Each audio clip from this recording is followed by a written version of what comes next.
이스라엘 백성은 놀라운 이적으로 요단강을 건너게 됩니다.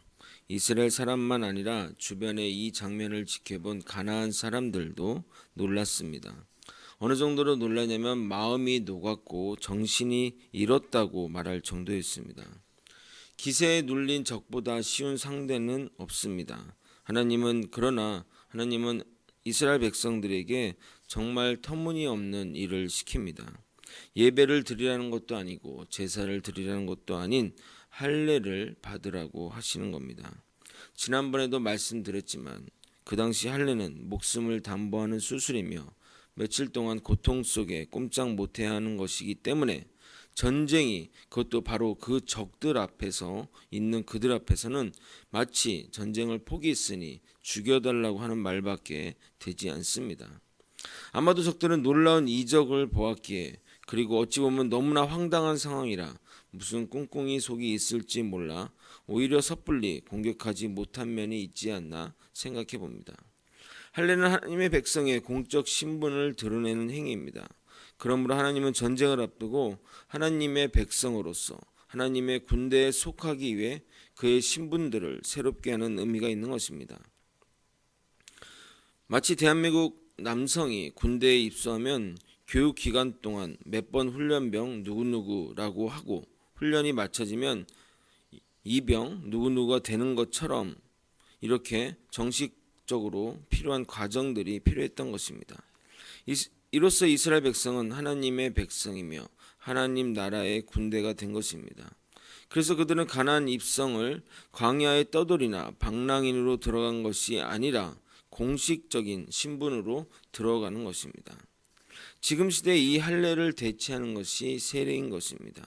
우리는 믿음으로 구원을 받고 또 카톨릭에 대한 반대로 성례의식의 하나인 세례를 그리 중시하지 않는 면이 있지만 저는 다른 것은 몰라도 세례는 반드시 받아야 한다고 생각합니다.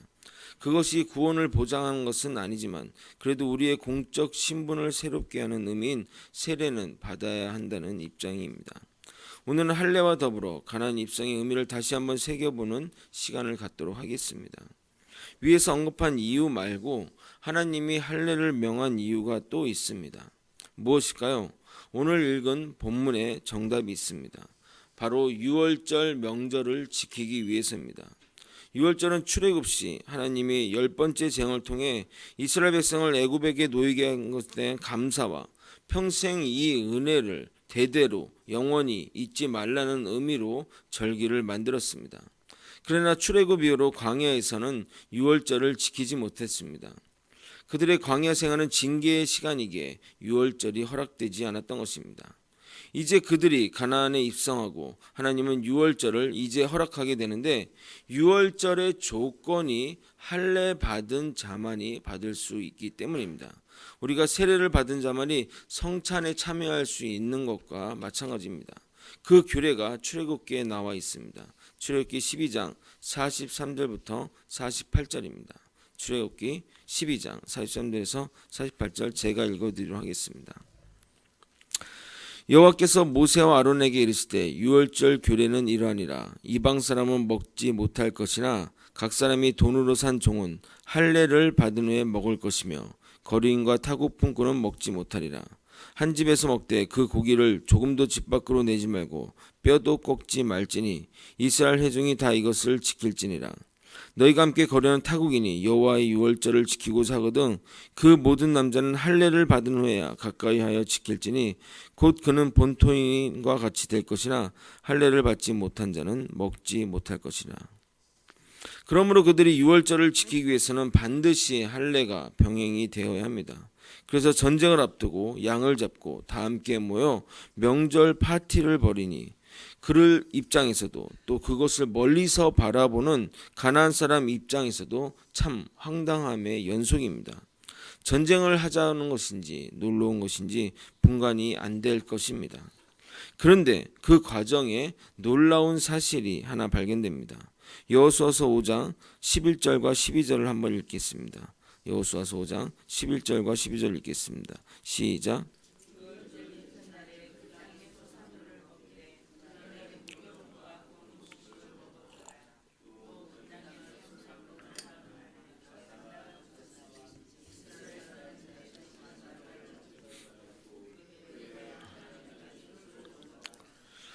유월절 명절을 지내면서 요단강 서편의 지역의 곡식을 먹게 되었습니다.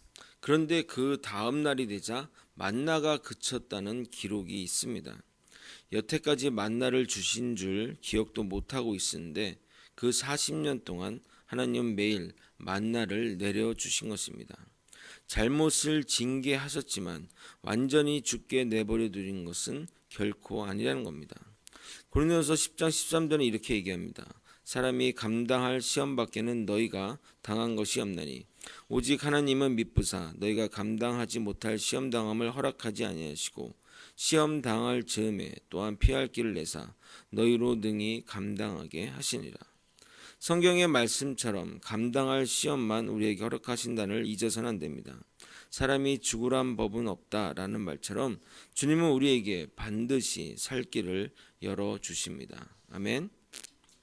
그리고 여기서 또 우리가 깨달아야 할 것은 기적은 필요한 때만 내리신다는 것입니다.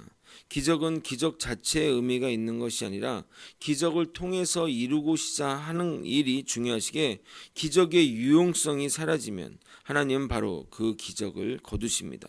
그러기에 기적 자체의 의미를 두고 따르는 신앙이 잘못되었다는 겁니다. 만나를 내리는 것도 기적이지만 그치는 것도 기적임을 잊어서는 안 됩니다.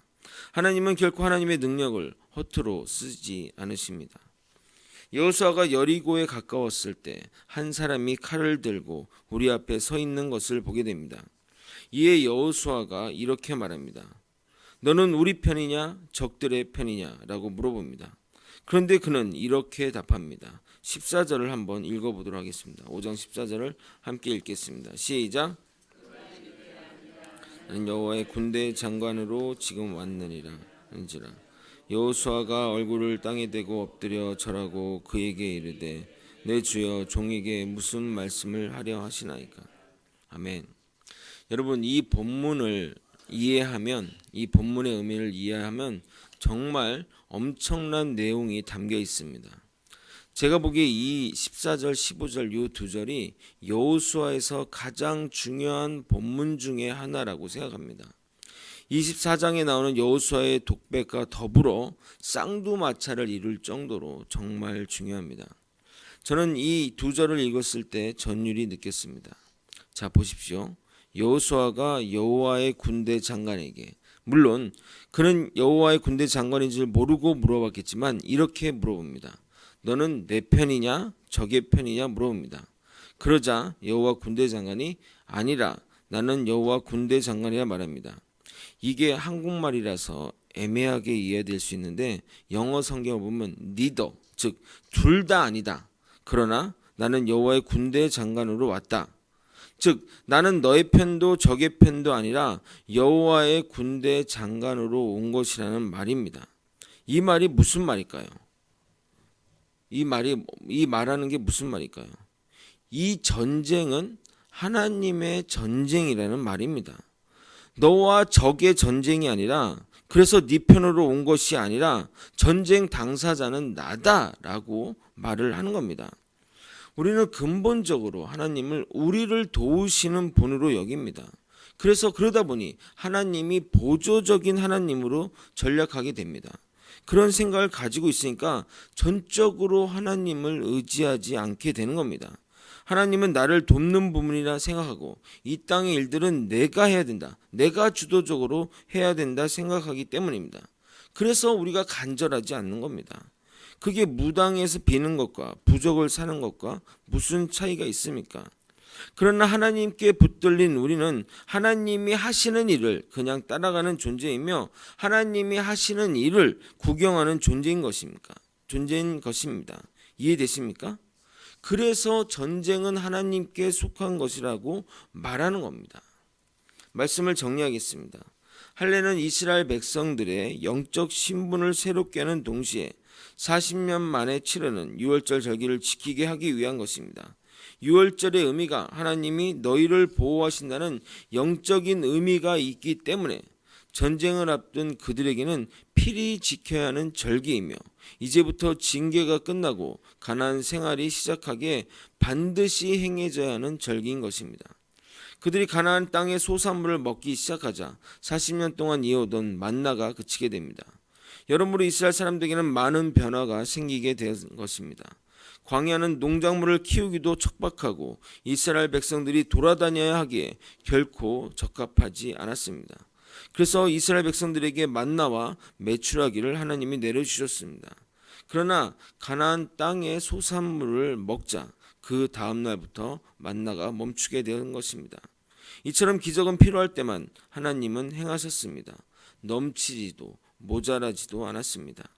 마지막으로 여호수아와 여호 군대장관의 대화를 통해 이 전쟁이 하나님께 속한 것임을, 하나님이 이끌어 가심을, 하나님이 전면에 나서서 하는 전쟁임을 보여줍니다. 하나님의 전쟁은 하나님이 전적으로 이끌어 가십니다. 우리는 하나님을 내 편, 네 편, 하나님의 하나님으로 나눠서 생각합니다. 그러나 그 이면에는 내가 주도하겠다는 생각이 담겨 있는 것입니다. 하나님은 누구의 편도 누구 아래에도 종속되는 분이 아닙니다. 하나님이 붙들린 자는 하나님이 이끌어 가십니다. 하나님이 앞장서고 우리는 뒤에 서서 주님의 일하심을 보고 따라가면 됩니다. 그래서 저는 주님보다 앞서지 않고 겸손하게 주님의 말씀을 기다리며 주님 손에 우리를 드립니다. 사랑으로 인도하여 주시옵소서 라는 찬양의 가사가 우리의 가사가 되기를 소망합니다. 주님께 붙들려 주님이 인도하시는 삶을 살아가는 저와 여러분이 되시길 예수님의 이름으로 소망합니다.